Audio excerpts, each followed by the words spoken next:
Hello everyone. तो कैसे हो आप? तो मैं चिंतन देसाई आप सबका बहुत बहुत स्वागत करता हूं हमारी ये फिजिक्स चैनल में।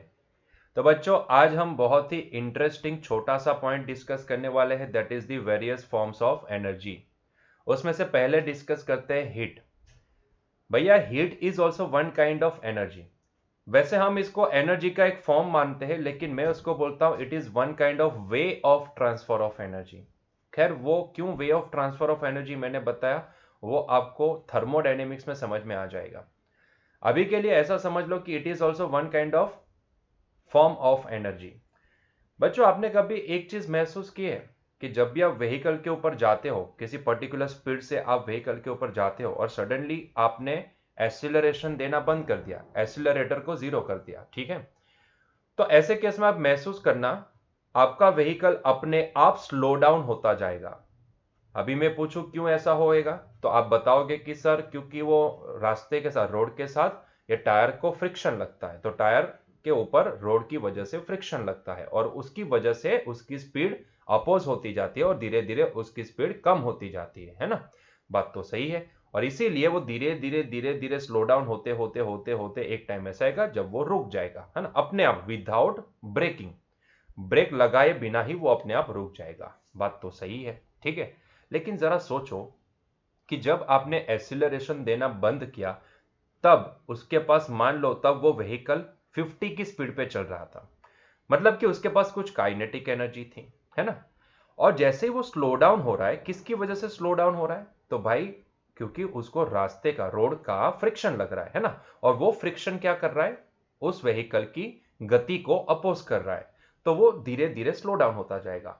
मेरा सवाल ये है कि भाई, ये आपके दिमाग में भी होना चाहिए, ये क्वेश्चन आपके दिमाग में भी अराइज होना चाहिए कि भाई, अगर एनर्जी कंजर्व्ड होती है, मतलब कि आप एनर्जी को कभी भी नई एनर्जी बना नहीं सकते, एनर्जी का विनाश नहीं हो सकता है, तो ऐसे केस में एनर्जी कंजर्व्ड हो सकती है। मतलब कि एनर्जी सिर्फ एक फॉर्म में से दूसरे फॉर्म में ट्रांसफर हो सकती है ना? सिर्फ कन्वर्ट हो सकती है ना? नई एनर्जी को हम पैदा नहीं कर सकते, एनर्जी का नाश नहीं हो सकता है, ये आपको पता है, जिसको हम कंजर्वेशन ऑफ एनर्जी बोलते हैं, है ना? तो भाई जरा सोचो कि ये व्हीकल जिसके पास पहले काइनेटिक एनर्जी थी, धीरे धीरे वो काइनेटिक एनर्जी डिक्रीज हो रही है ना? तो भाई वो एनर्जी गई कहां? कोई तो ऐसा फॉर्म होगा कि जिसमें वो एनर्जी कन्वर्ट हुई होगी, क्योंकि वो नाश तो नहीं हो सकती ना। मैं ऐसा तो नहीं बोल सकता कि भाई उसकी काइनेटिक एनर्जी रिड्यूस हो रही है, मतलब कि उसकी काइनेटिक एनर्जी लॉस हो रही है। भाई, लॉस शब्द लगाना ये सही नहीं रहेगा, मेरे हिसाब से तो वो गलत है ना? तो कहीं तो गई होगी वो। देखो, मैंने यहां पे भी सेंटेंस में लिखा है, आपकी एनसीईआरटी की किताब में से सारे जितने काम के सेंटेंस है उसको मैंने उठाया है ना? हमारे साथ ये कई बार होता है। यहाँ पे ये ब्लॉक का एग्जांपल इन्होंने दिया है कि भाई एक एम मास का ब्लॉक है जो किसी रफ सरफेस के ऊपर मूव हो रहा है, स्लाइड कर रहा है, और उसकी मान लो स्पीड v0 है, थोड़ी देर बाद वो रुक जाएगा।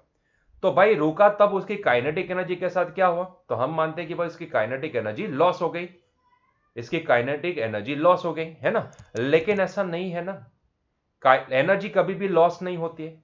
तो वो गई कहां पे? तो भाई यहां पे बहुत बड़ा सवाल ये आता है कि भाई वो एनर्जी गई कहां पे? तो भाई वो एनर्जी कहां गई होगी? तो उसको समझने के लिए आपको क्या करना है? आपको जैसे ही व्हीकल रुक जाता है, आपको उतरना है और आपका जो टायर है, आपका नहीं, व्हीकल का टायर, तो व्हीकल के टायर को टच करना है। जैसे आप व्हीकल के टायर को टच करोगे तो आपको महसूस होगा क्या? क्या महसूस हो सकता है, जरा सोचो। आपको वो टायर गर्म दिखेंगे, है ना? वो टायर गर्म दिखेंगे यार, गर्मी का एहसास होगा वहां पे, आप समझ सकते हो। टायर में आप टेम्परेचर इंक्रीज हो चुका है ऐसा आपको लगेगा। और इसीलिए इसीलिए ज्यादातर फोर व्हील में ना लोग नाइट्रोजन भरवाते हैं, क्योंकि नाइट्रोजन क्या करता है? हैवी स्पीड पे हमें पता है कि फ्रिक्शन तो लगता ही लगता है। फ्रिक्शन लगता है तो ही तो टायर रोटेट हो पाता है। सर्कुलर मोशन में हम सारी चीजें डिस्कस करेंगे, तो फ्रिक्शन जवाबदार है टायर को रोटेट करने के लिए। लेकिन जितना फ्रिक्शन लगेगा उस हिसाब से, भाई फ्रिक्शन का काम यही होता है, वो क्या करता है? Kinetic energy. फ्रिक्शन, सिंपल देसी लैंग्वेज में समझाऊं तो फ्रिक्शन एक स्ट्रो लेके बैठता है जो सिस्टम में से एनर्जी को शक कर लेता है। और जो वो एनर्जी को शक कर लेता है, वो सारी एनर्जी कौन से फॉर्म में जाती है? फ्रिक्शन के द्वारा सिस्टम में से निकाली गई एनर्जी हमेशा हीट के फॉर्म में जाती है।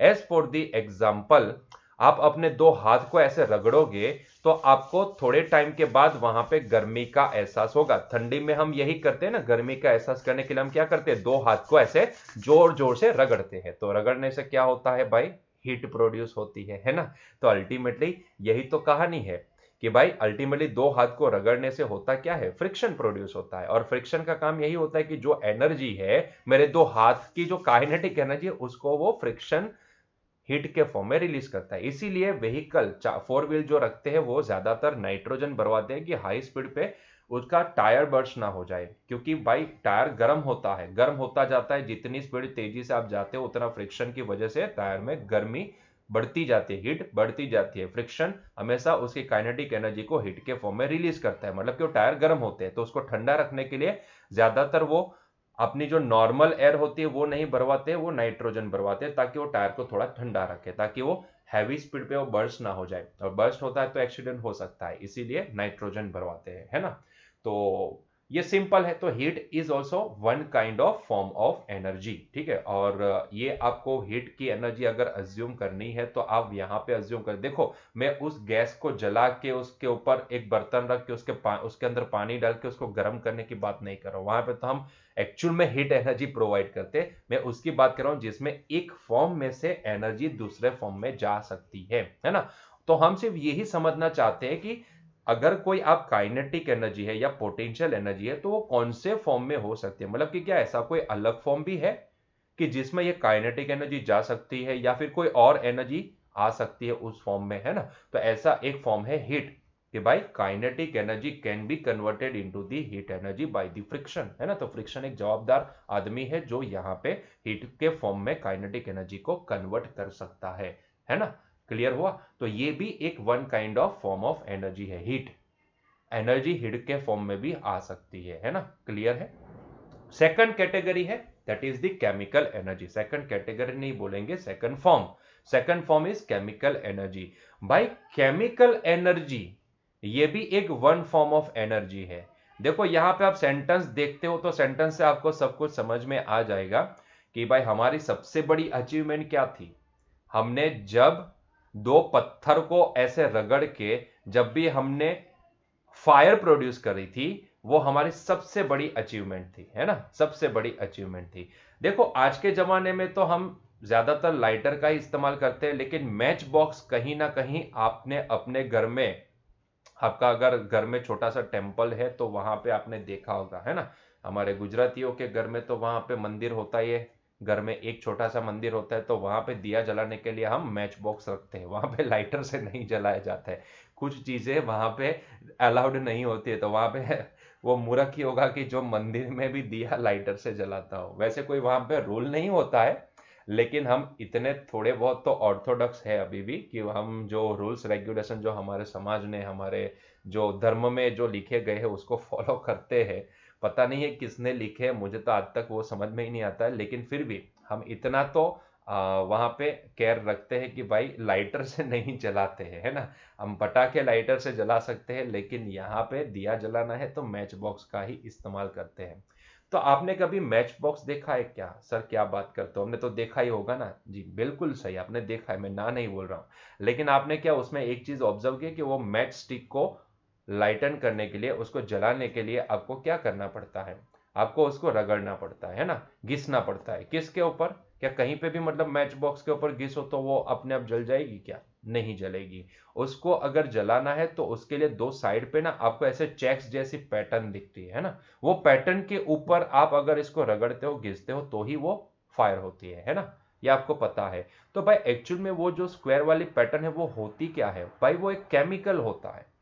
वो एक केमिकल होता है जिसके साथ इसका रिएक्शन होता है जब आप इसको घिसते हो तो, और रिएक्शन की वजह से वहां पे वो फायर हो जाती है ना।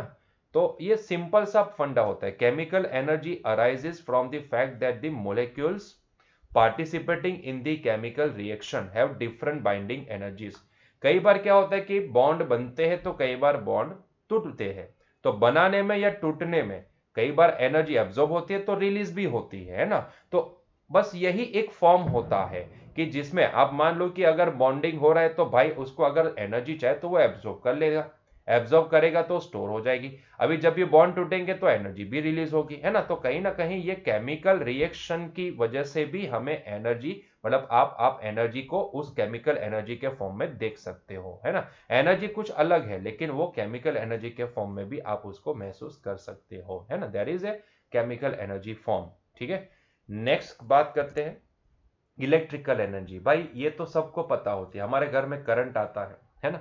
और जो इलेक्ट्रिसिटी आती है उसकी वजह से आप लाइट जलाते हो, पंखा चलाते हो, अरे डोरबेल रिंग डिंग डोंग वो भी कर सकते हो ना, मतलब कि ध्वनि को भी प्रोड्यूस कर सकते हो। अरे भाई सिर्फ बेल से ही ध्वनि प्रोड्यूस नहीं होती है, आपके घर में अगर म्यूजिक सिस्टम है, टेलीविजन है, तो आप देख भी सकते हो, पिक्चर देख भी सकते हो, सुन भी सकते हो। तो देखो अपने घर में इलेक्ट्रिकल एनर्जी आती है, लेकिन उसको अलग अलग फॉर्म में हम उसको यूज करते हैं। मतलब कि मुझे मेरे घर में लाइट के फॉर्म में एनर्जी चाहिए तो मैं इसके लिए इस्तेमाल करूंगा इलेक्ट्रिकल एनर्जी का।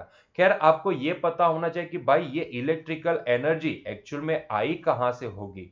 तो भाई हमारे यहां पे कहीं ना कहीं इलेक्ट्रिसिटी को जनरेट करने के लिए वहां पे पावर स्टेशन होंगे, वहां से आई है। Very good. क्या वो पावर स्टेशन में जो एनर्जी, मतलब जो इलेक्ट्रिकल एनर्जी वहां पे प्रोड्यूस होती है, वो कहां से आती है? मैं ये नहीं बोलूंगा कि वहां पे एनर्जी प्रोड्यूस होती है, ये बोलना गलत हो जाएगा, मैंने गलत सेंटेंस बोला है, आपने अगर गौर किया है तो मैं गलत बोल गया। भाई एनर्जी प्रोड्यूस नहीं होती है, लेकिन इलेक्ट्रिसिटी जहां से प्रोड्यूस होती है, ठीक है, वहां से इलेक्ट्रिकल एनर्जी आ रही है, बात तो सही है। लेकिन क्या आपने सोचा है एक thermal power station, thermal power station छोड़ो, नहीं तो आप बोलो कि वहां पे हीट के फॉर्म में वगैरह वगैरह, उसको छोड़ो, हाइड्रोलिक पावर स्टेशन ले लेते हैं, एक एग्जांपल के तौर पे लेते हैं।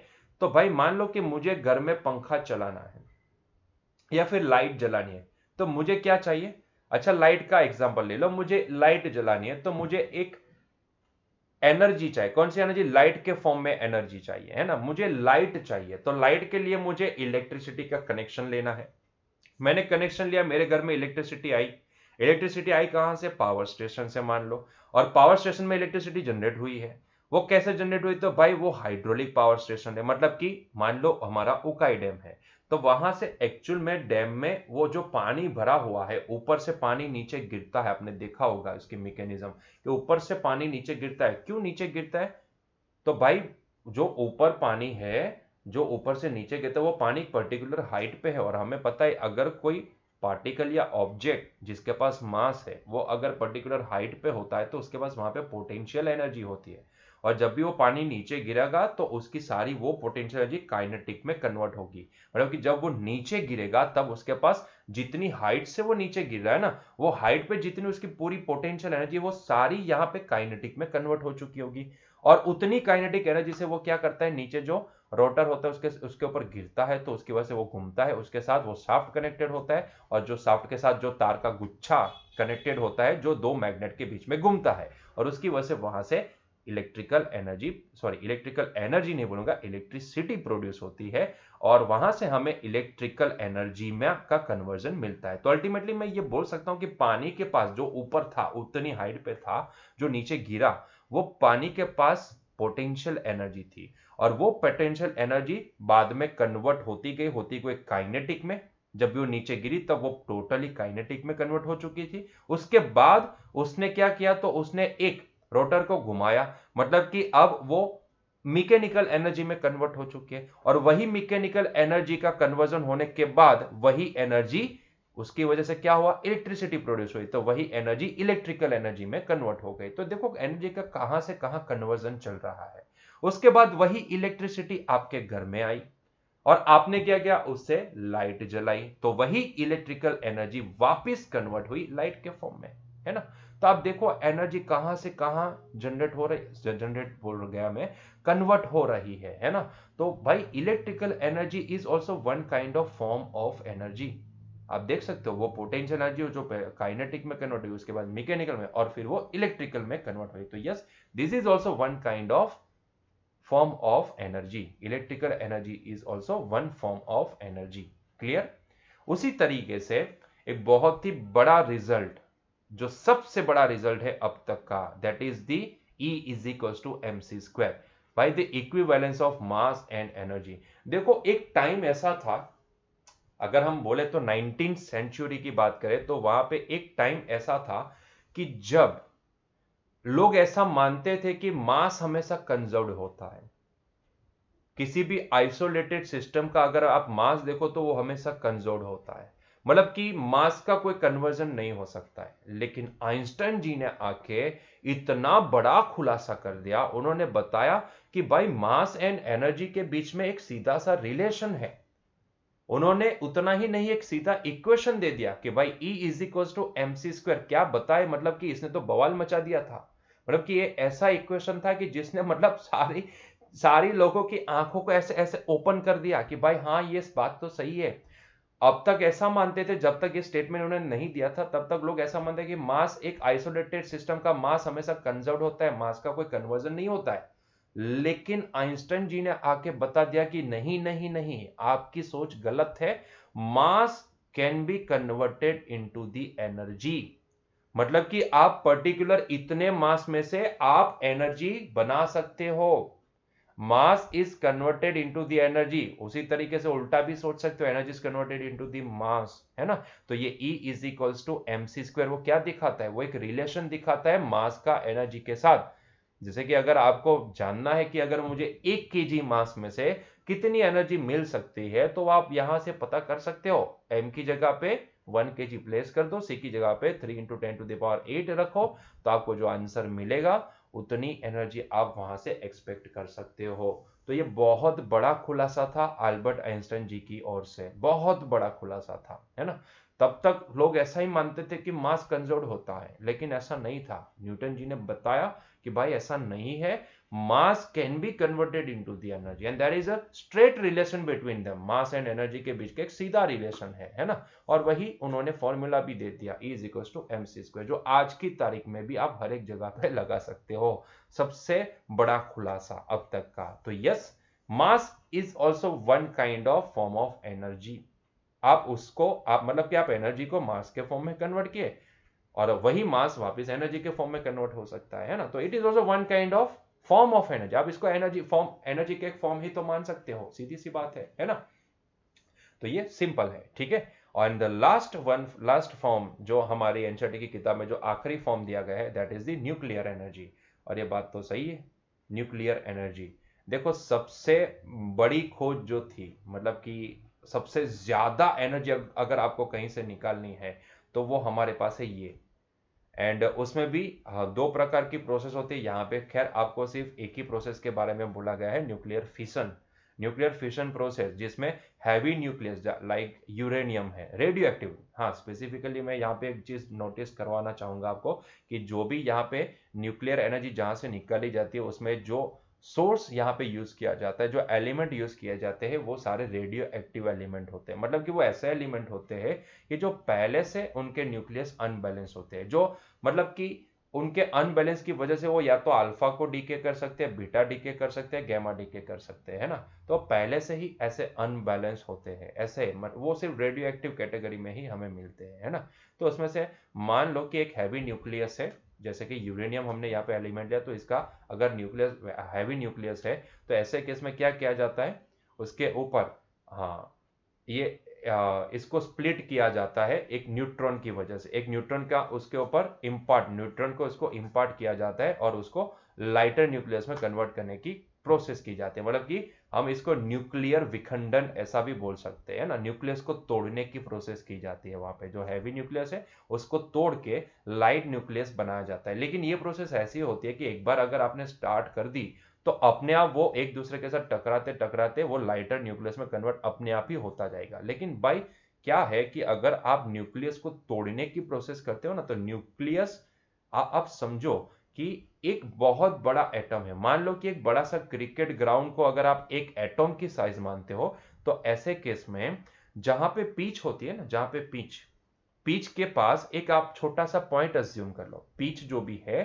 क्रिकेट खेलने की जो पिच है ना, वहां पे आप एक छोटा सा बॉल जितना भी साइज का नहीं, एक छोटा सा एक पॉइंट अज्यूम कर लो, वो होगा न्यूक्लियस, उतनी साइज का होगा। और उतनी साइज में भी आप सोचो कि अंदर सारे पॉजिटिव चार्ज मतलब अंदर अंदर खींचे हुए हैं, मतलब अंदर बैठे हुए हैं, वो बाहर ही नहीं आ सकते। तो सोचो कि वहां पे कितनी एनर्जी अंदर होगी। तो आप सोच सकते हो कि जब भी वो न्यूक्लियस का विखंडन होता है, न्यूक्लियस अगर डिवाइड होता है तो ऐसे केस में भाई कितनी एनर्जी रिलीज होती होगी। एक बार YouTube पे जाके, जहां पे आप ये वीडियो लेक्चर देख रहे हो, वही YouTube के ऊपर जाके आप एक बार सर्च कर लो न्यूक्लियर बॉम्ब एंड रिएक्शन, उसके जो हिरोशिमा एंड नागासाकी में हुआ था ना, उसका वीडियो है पुराना जमाने का, किसी मूवी का है या रियल है मुझे नहीं पता है, लेकिन बहुत सारे ऐसे वीडियो तो आप वहां पे जाके देखना, Hiroshima and Nagasaki nuclear bomb attack, ऐसा सर्च करके देखना, तो वहां पे दिखाएगा कि एक छोटा सा बॉम्ब मतलब कितनी जबरदस्त एनर्जी रिलीज कर सकता है। एक छोटा सा बॉम्ब, कितना छोटा बॉम्ब था वो, है ना। आप देखने जाओगे तो भाई उतना, मतलब पूरी सिटी को बर्बाद कर दिया था उसने।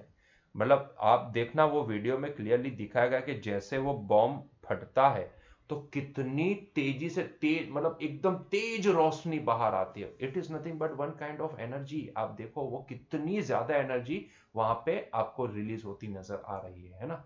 तो भाई ये सच में बहुत ही जबरदस्त एनर्जी रिलीज होती है, क्योंकि वो न्यूक्लियस इतना छोटा है लेकिन उसमें सारे जो पॉजिटिव चार्ज वाले प्रोटॉन है, न्यूट्रॉन, न्यूट्रॉन है, वो सारे अंदर बैठे हुए, वो बाहर भी नहीं आ सकते, है ना। लेकिन क्योंकि वो टाइटली बाउंड है, इतने जबरदस्त टाइटली बाउंड है। अभी सोचो अगर उसका विखंडन होता है तो कितनी जबरदस्त एनर्जी रिलीज होती होगी, है ना। आप समझ सकते हो, ये सारी चीजें आप समझ सकते हो। और यही जो ये न्यूक्लियर, जिसको हम चेन रिएक्शन प्रोसेस भी बोलते हैं, जो इसके न्यूक्लियस को विखंडन करने के प्रोसेस है, उसको हम चेन रिएक्शन भी बोलते हैं, है ना। तो आपने देखा होगा जैसे हमारे यहाँ पे थर्मल पावर प्लांट होते हैं, जैसे हमारे यहाँ पे हाइड्रोलिक पावर प्लांट होते हैं, जैसे हमारे यहाँ विंड पावर प्लांट होते हैं, उसी तरीके से न्यूक्लियर पावर प्लांट्स भी होते हैं।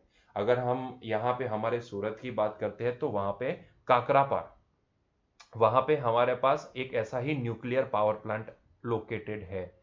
आपको अगर इंजीनियरिंग में जाते हो और अगर चांस मिलता है तो प्लीज एक बार वहां पे विजिट करना। वैसे तो वहां पे एंट्री प्रोहिबिटेड है, you are not allowed to visit, वो कोई एक पर्यटन का स्थल नहीं है, लेकिन फिर भी आप अगर इंजीनियरिंग कॉलेज में हो और आप अगर आपकी कॉलेज वहां से परमिशन मांगती है तो आपको एक बार वो विजिट करवाते हैं। लेकिन हाँ, प्लांट के अंदर तो नहीं ले जाते, लेकिन विजिट करवाते हैं।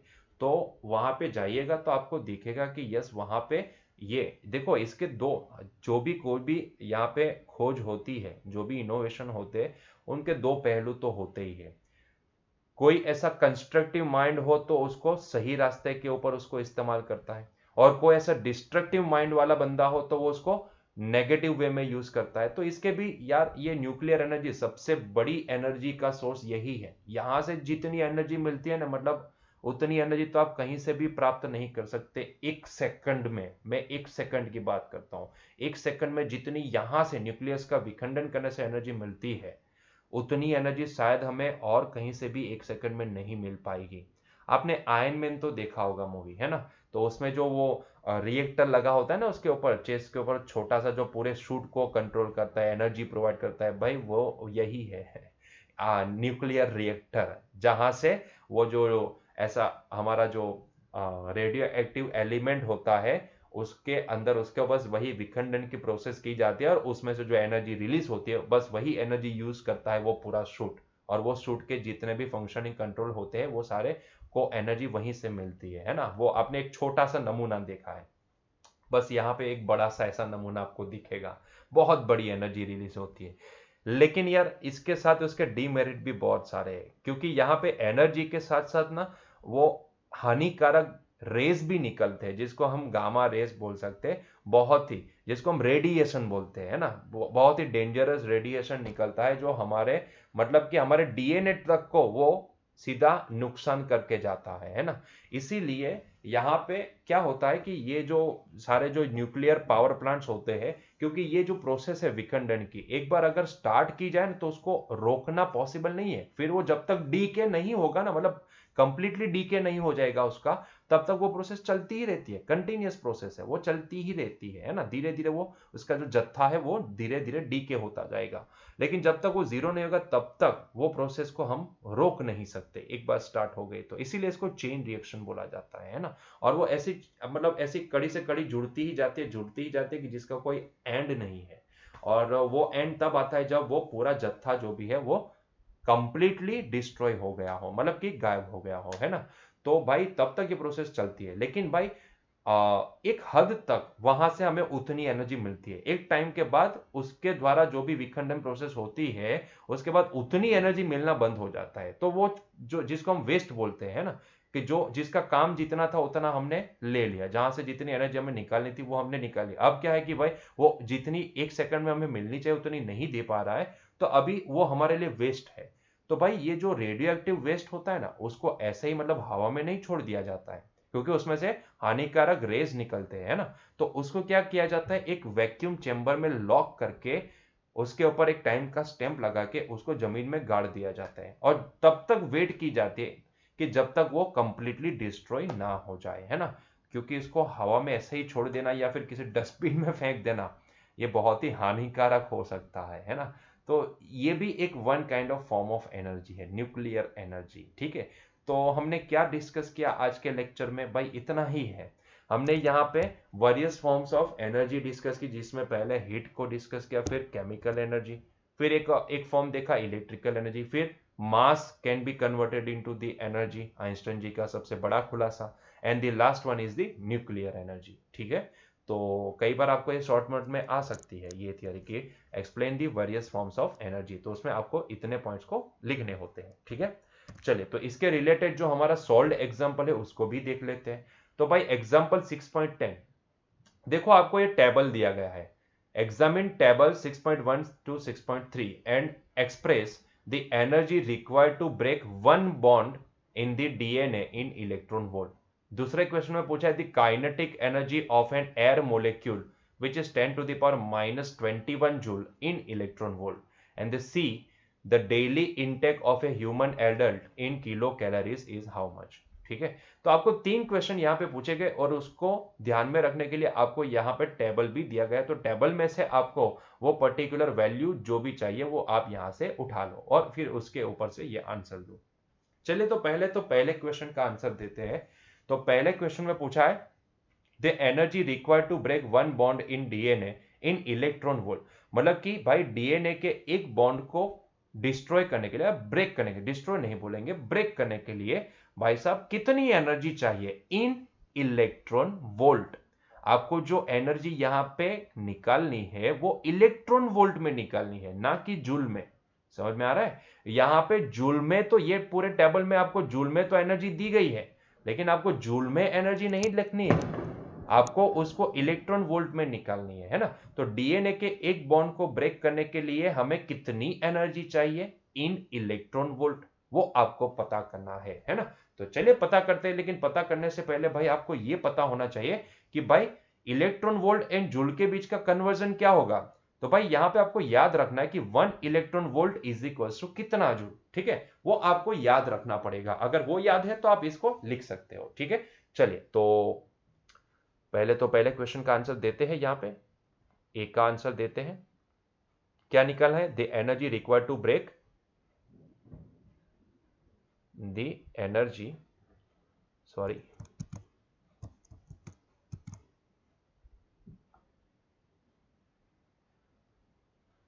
Energy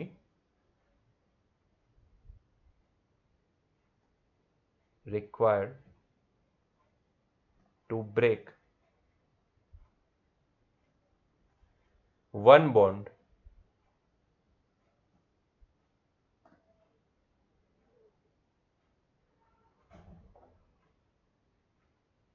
in DNA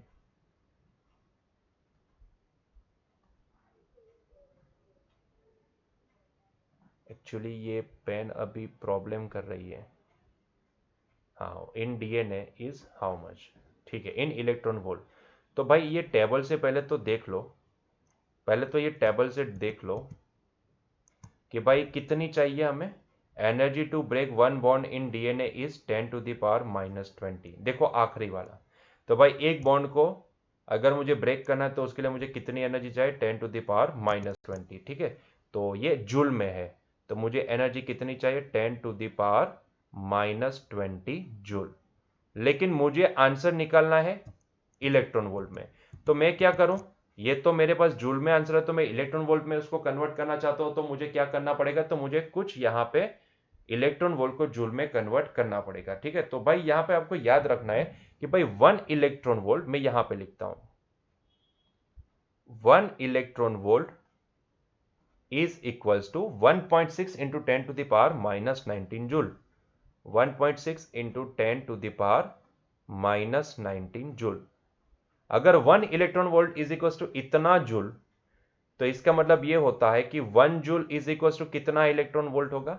1 joule is equal to 1 upon 1.6 into 10 to the power minus 19 electron volt. ठीक है, तो क्लियर हुआ? तो भाई ये इतना जूल है, 10 to the power minus 20 joule है। 1 जूल इज इक्वल टू इतना इलेक्ट्रॉन वोल्ट, तो इतना जूल इज इक्वल टू कितना इलेक्ट्रॉन वोल्ट? तो भाई इसको मल्टीप्लाई कर दो इसके साथ, या फिर ऐसा समझ लो कि इसको हम डिवाइड करेंगे 1.6 into 10 to the power minus 19 से, है ना? तो जैसे हम इसको डिवाइड करेंगे तो हमें जो आंसर मिलेगा that will be the answer in electron volt. तो भाई कितना आंसर आएगा? आप इसको डिवाइड वगैरह करोगे तो आपको आंसर मिलेगा 0.625 into 10 to the power minus 1, या फिर आप इसको लिखना चाहो तो आपको इसको 0.0625 इलेक्ट्रॉन वोल्ट भी लिख सकते हो। तो एक डीएनए के बॉन्ड को तोड़ने के लिए हमें कितना इलेक्ट्रॉन वोल्ट एनर्जी चाहिए? इतना। क्लियर? क्लियर है? चलिए नेक्स्ट क्वेश्चन की ओर आगे बढ़े। क्या क्वेश्चन बी? क्वेश्चन बी में आपको क्या पूछा है? देखो, आपको पूछा है कि the kinetic energy of an air molecule in electron volt कितनी होगी। ठीक है, काइनेटिक एनर्जी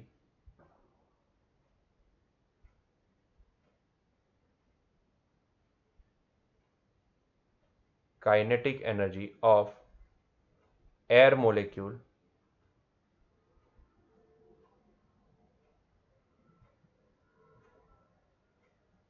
हाँ जी, इन इलेक्ट्रॉन वोल्ट हमें लिखना है ना।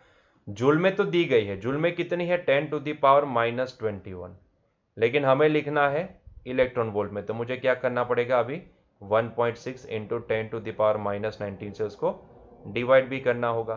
तो जैसे हम इसको डिवाइड करेंगे तो अभी ऊपर और नीचे वाले क्वेश्चन के आंसर में सिर्फ एक और डिजिट का फर्क आ जाएगा, बस उतना ही फर्क आएगा। तो ये आंसर आएगा 0.625 into 10 to the power minus 2, या फिर मैं अगर इसको लिखना चाहूं तो मैं इसको लिखता हूं 0.00625, है ना, electron volt. Clear? Electron volt. तो ये होगा इसका आंसर। ठीक है, तो इसी तरीके से अगर मैं तीसरे क्वेश्चन का आंसर देना चाहता हूं तो तीसरे क्वेश्चन में आपको क्या बोला है? देखो, the daily intake of a human adult in kilo calories कितना होगा? डेली इंटेक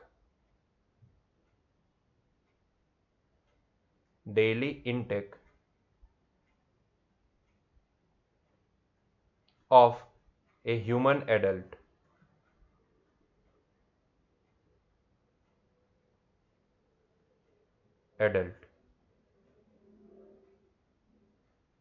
हाँ, वो किलो कैलोरी में हमें निकालना है। अच्छा, पहले तो यहाँ पे ये टेबल में से निकाल लो कि भाई daily intake of A food intake of a human adult कितना है। तो भाई ये रहा, देखो, daily food intake of a human adult कितना है? 10 टू द पावर 7 जूल, है ना, 10 टू द पावर 7 जूल।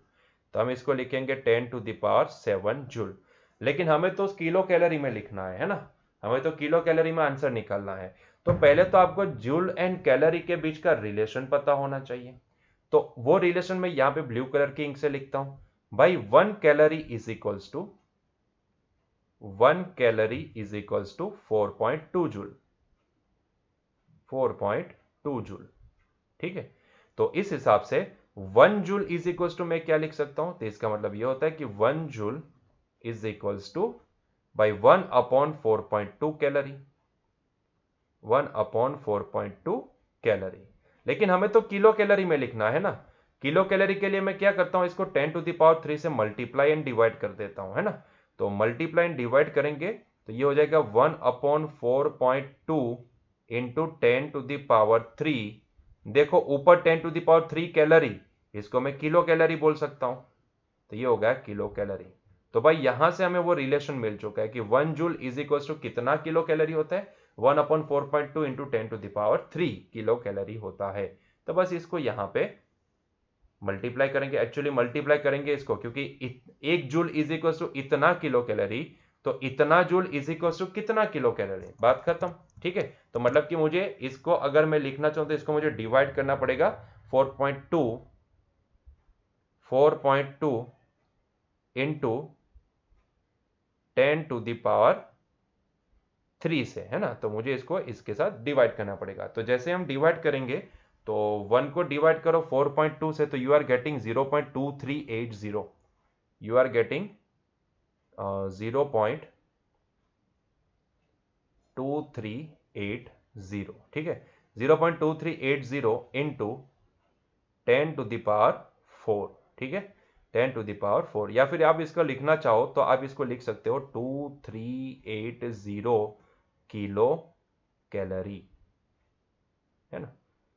तो इतना इतना इनटेक होता है। और आपने देखा होगा किलो कैलोरी, या आपने देखा होगा अगर आप फिटनेस बैंड वगैरह पहनते हो तो उसमें जो आपकी कैलोरी बर्न होती है ना, वो किलो कैलोरी में ही दिखाती है, 20 किलो कैलोरी, 40 किलो कैलोरी वगैरह वगैरह वगैरह, है ना। तो ये जो आपकी एनर्जी का इंटेक हो या फिर एनर्जी बर्न का जो आपका जो वैल्यू है, वो सारी चीजें हम यहाँ पे daily regular day to day life में हम उसको किलो कैलोरी में मेजर करते हैं। आपने फूड पैकेट्स देखे तो उसके ऊपर भी पीछे लिखा होता है कि भाई इतने ग्राम में कितनी किलो कैलोरी होगी, है ना। आप अगर कुछ ड्रिंक वगैरह, सॉफ्ट ड्रिंक की मैं बात कर रहा हूँ या जूस वगैरह की बात कर, जो पैकेट में आते हैं ना, वो बी नेचुरल ट्रॉपिकाना, तो उसमें भी लिखा होता है। या फिर आप ठंडा पीना, जो आप सॉफ्ट ड्रिंक जो भी पीते हो, थम्स अप है, कोका कोला है, तो उसके ऊपर भी लिखा होता है कि भाई अगर 1 ग्लास सर्व करते हो तो मतलब कि अगर इतने ml सर्व करते हो तो उसके अंदर कितनी किलो कैलोरी होती है ना। तो ये सारी चीजें वहां पे मेंशन होती है। तो हमारा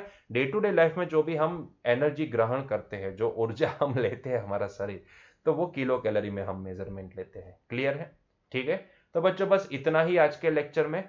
तो यहीं पे हमारा आज का लेक्चर एंड करते हैं। मिलते हैं नेक्स्ट लेक्चर में। Till that enjoy your day. Bye.